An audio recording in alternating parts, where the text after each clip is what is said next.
ជាងសុវត្ថិខ្ញុំបាទឈ្មោះវិស្នាដំណើរខាងទឹកឃុំប្រច័ណ្ឌថ្ងៃនេះខ្ញុំធ្វើការណែនាំពីទឹកឃុំប្រច័ណ្ឌជូនដល់ខាងពុកម៉ែបងប្អូនទាំងគ្នាទឹកឃុំប្រច័ណ្ឌគឺជាទឹកឃុំព្រៃសុទ្ធធម្មជាតិ100%ដែលបងប្អូនកសិករខេត្តព្រះវិហារដើររកនៅក្នុងរដូវប្រាំងខែចែកនៅក្នុងឆ្នាំ2025នេះ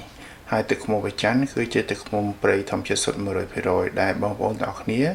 មានការជាវប្រកបដោយទំនុកចិត្តខ្ពស់ហើយទំនួលដែរទឹកឃុំប្រច័ណ្ឌមានការធានាគុណភាពជូនរយៈពេល1ឆ្នាំជូនខាងពុកម៉ែបងប្អូនទោះបីបងប្អូនទិញតាមរយៈពេកឬទិញតាមរយៈហាង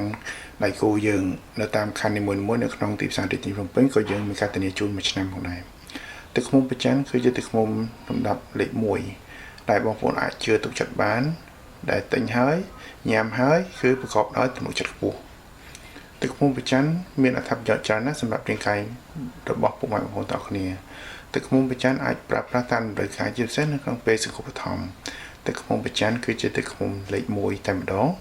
ដែលបងប្អូនទាំងគ្នាយកទៅប្រើប្រាស់យកទៅផលិតជាថ្នាំ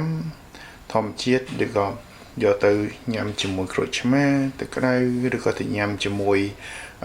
ភេសជ្ជៈផ្សេងៗគឺទឹកឃុំប្រច័ណ្ឌសម្រាប់ប្រសាទគ្រឿងស្រវឹងសម្រាប់ជំនួយកម្លាំងពេលយើងហេវហត់អស់កម្លាំងទឹកឃុំប្រច័ណ្ឌដើរតួនាទីយ៉ាងសំខាន់ហើយទឹកឃុំប្រច័ណ្ឌគឺជាទឹកឃុំដែលចេញពីផ្កាព្រៃធម្មជាតិ100%តែម្ដងដែលដើររកតាមព្រៃភ្នំឆ្ងាយដែលលោកអ្នកអាចជឿនៅចិត្តបានហើយបញ្ជាក់ទឹកឃុំប្រច័ណ្ឌមិនមែនជាទឹកឃុំចិញ្ចឹមទេទឹកឃុំប្រច័ណ្ឌគឺជាទឹកឃុំព្រៃភ្នំធម្មជាតិសុទ្ធ100%តែម្ដងហើយយើងខ្ញុំក៏សូមអរគុណយ៉ាងជ្រាលជ្រៅចំពោះកសិករប្រច័ណ្ឌដែលរកទឹកឃុំសុទ្ធមកលក់នៅទីផ្សារនៅរាជធានីភ្នំពេញហើយយើងក៏សូមអរគុណម្ដងទៀត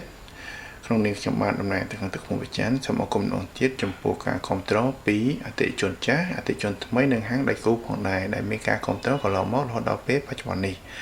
យើងខ្ញុំសូមអរគុណសូមជម្រាបលា